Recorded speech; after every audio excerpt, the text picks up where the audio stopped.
नमस्कार जय Jagannath welcome to my channel. आसतु बनैबा बाली छतु। बाली छतु प्रायतः वर्षा दिने पड़िया मानकर मिली थाए। आम घर को बाली छतु अणाई आम फास्ट भल कर बाछि ना छतु बाल तापर आम नहीं कि समय पानी रे भिजाई रखा।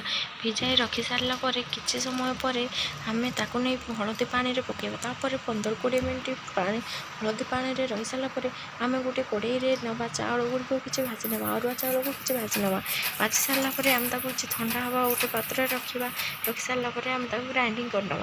ग्राइंडिंग कर सारापर आम बाहर को बाहर करदे।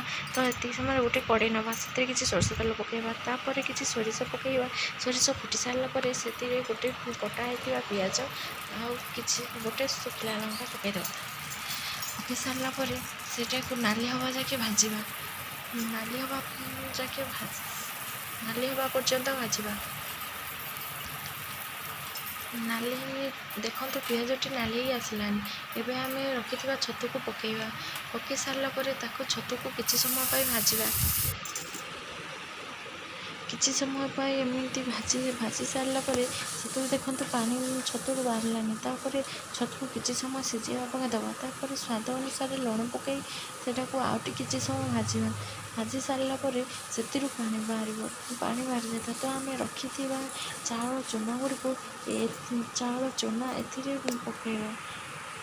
चाउल चूना धीरे धीरे कर अल्प अल्प कर पकेबे ना आपको बिंडा हो। तो अल्प अल्प कर चाउल गुंडा ए पकई या भल भाव चल मिसे चल दबा।